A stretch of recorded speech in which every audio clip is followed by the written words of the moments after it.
Hello, আসসালামু আলাইকুম। অতসী পেজের পক্ষ থেকে আপনাদের আরও একবার স্বাগত জানাচ্ছি। চলে এসেছি নতুন একটি ভিডিও নিয়ে আপনাদের সামনে। তো গত একটি পর্বে আপনাদেরকে আমি বলেছিলাম আমাদের বর্তমান অ্যালার্মিং একটি ইস্যু হার্ট অ্যাটাক নিয়ে। আমি বিস্তারিত কিছু বিষয় নিয়ে আলোচনা করেছিলাম, যেমন হার্ট অ্যাটাক কাদের বেশি হয়, কারা এই ঝুঁকিতে বেশি রয়েছে, এবং হার্ট অ্যাটাক এত বৃদ্ধির কারণ কী। তো এগুলো নিয়ে আমি মোটামুটি আপনাদের সাথে বেশ কিছু আলোচনা আমি বিভিন্ন জায়গায় ঘাটাঘাটি পড়াশোনা করে আপনাদেরকে জানানোর চেষ্টা করেছিলাম। কারণ আমরা আমাদের স্বাস্থ্যগত বিভিন্ন দিক থেকে খুবই মানে কী বলবো, উদাসীন। আমরা অনেক অসুখ বিসুখ, অনেক শারীরিক ত্রুটির সমস্যাকে আমরা গুরুত্ব সহকারে দেখি না, কিন্তু পরবর্তীতে যে আমরা বড় ভয়াবহ কোনো একটি শারীরিক সমস্যার মধ্যে পড়ে যাই, তার মধ্যে হার্ট অ্যাটাক একটা গুরুত্বপূর্ণ ইস্যু। আমি এটাও বলেছিলাম যে সাম্প্রতিক সময়ে তামিম ইকবাল খানের যে আকস্মিক হার্ট অ্যাটাকের ঘটনার পর থেকে আমরা দেখা গেছে অনেকে এই বিষয়টা নিয়ে খুব নড়ে চড়ে বসেছি। তো আমি গতদিন যেটা বলেছিলাম সেগুলোর পুনরাবৃত্তি করব না। আজকে মূলত আলোচনা করতে চাচ্ছি। আমি ভিডিও সংক্ষিপ্ত করব এবং ভাগ করে করার চেষ্টা করছি, কারণ এত বড় ভিডিও মেক করা বা আপনাদের দেখার ধৈর্য হবে না। তো আমি যেহেতু বিষয়টি গুরুত্বপূর্ণ, তো জ্ঞান দিচ্ছি এটা মনে না করে একটু যদি মানে অন্যভাবে নিয়ে সবার সচেতনতা বৃদ্ধির জন্য যদি ভিডিওগুলো কারো কাজে লাগে, আমি মূলত সেই কারণেই এই বিষয়টা নিয়ে এত মানে আলোচনা করছি। তো আমি যেহেতু বলেছি যে কারাই ঝুঁকিতে বেশি আছে এবং কেন হচ্ছে হার্ট অ্যাটাকগুলো, আজকে আলোচনা করতে চাচ্ছি যে এর প্রতিরোধ ব্যবস্থা বা আমরা হার্ট অ্যাটাক প্রতিরোধে কী কী পদক্ষেপ নিতে পারি পারিবারিক এবং ব্যক্তিগতভাবে। সেক্ষেত্রে আমি বলবো যে আমাদের সচেতনতার কোনো বিকল্প নেই, সবার আগে সচেতনতা খুব বেশি জরুরি।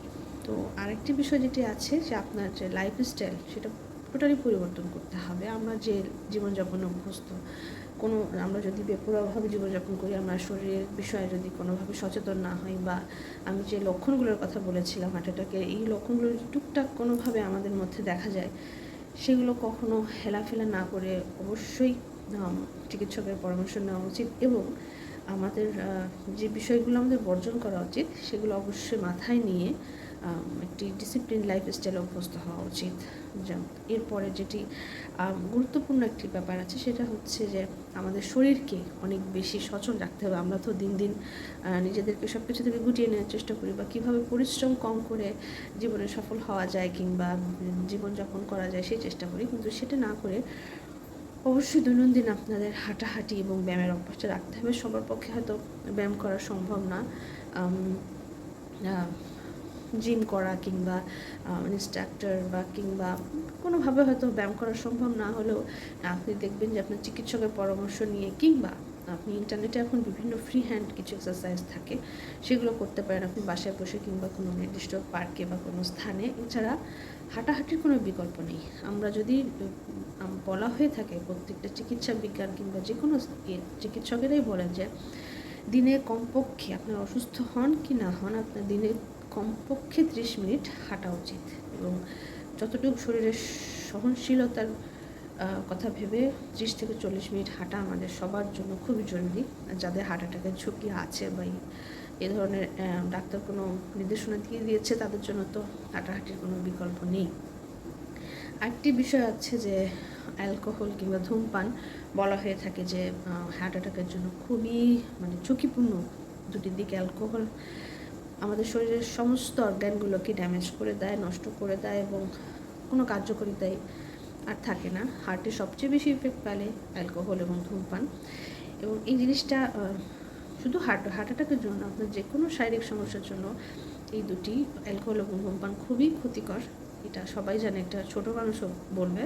তাই অতি সত্ত্বর হার্ট অ্যাটাকের কোনো ভয় যদি ভেতরে কাজ করে, তো অবশ্যই অ্যালকোহল এবং ধূমপানটাকে চিরতরে বাদ দিয়ে দেওয়া ছাড়া আর কোনো উপায় নেই। এছাড়া যে গুরুত্বপূর্ণ যেগুলো বিষয়, যে উচ্চ রক্তচাপ, আমি গত পর্বে বলেছিলাম উচ্চ রক্তচাপ কিংবা অনিয়ন্ত্রিত ডায়াবেটিস কিংবা যদি উচ্চ কোলেস্টেরল থাকে, সেক্ষেত্রে অবশ্যই আমাদেরকে এগুলোর চিকিৎসা নিতে হবে এবং নিয়মিত ডাক্তারের সাথে কনসাল্ট করতে হবে, নিয়মিত ওষুধ পথ্য খেতে হবে এবং যেগুলো চিকিৎসক আপনাকে বলে দেবে যেগুলো খেতে হবে কি খেতে হবে না কিংবা কোনটা পালন করতে হবে, এই বিষয়গুলো অবশ্যই মাথায় রাখা বাঞ্ছনীয়।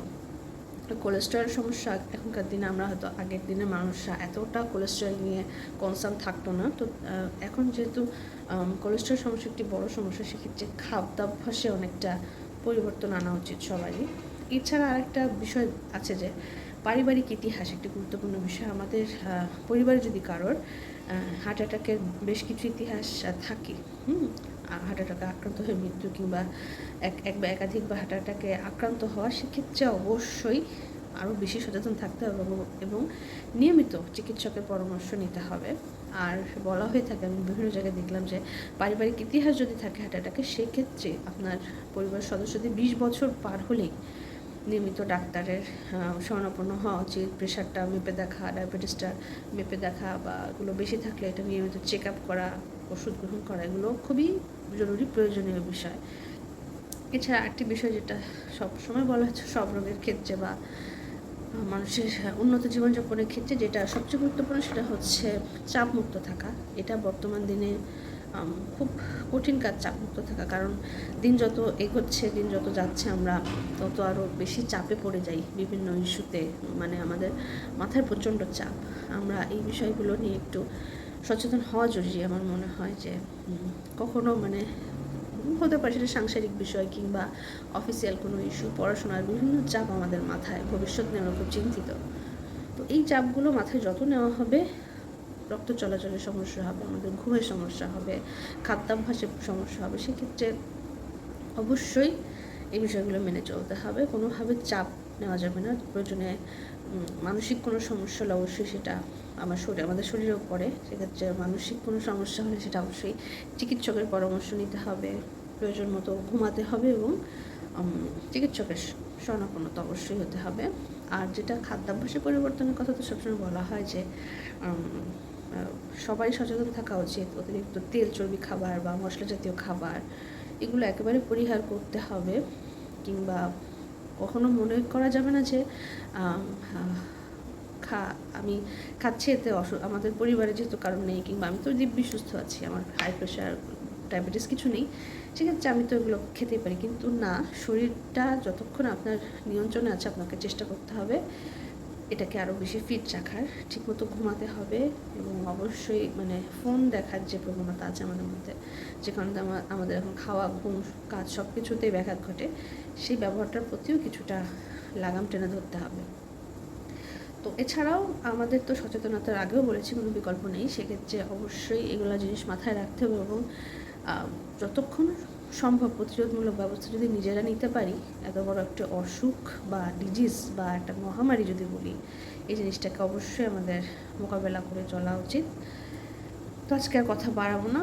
আজকে আলোচনা করলাম হার্ট অ্যাটাকের প্রতিরোধ নিয়ে, যেগুলো আমরা মোটামুটি আমাদের আয়ত্তের মধ্যে আমরা মেনে চলতে পারি সেই বিষয় নিয়ে।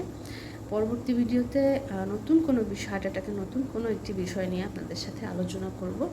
ততক্ষণ পর্যন্ত ভালো থাকবেন, সুস্থ থাকবেন এবং অতসী পেজের সাথেই থাকবেন। ধন্যবাদ সবাইকে।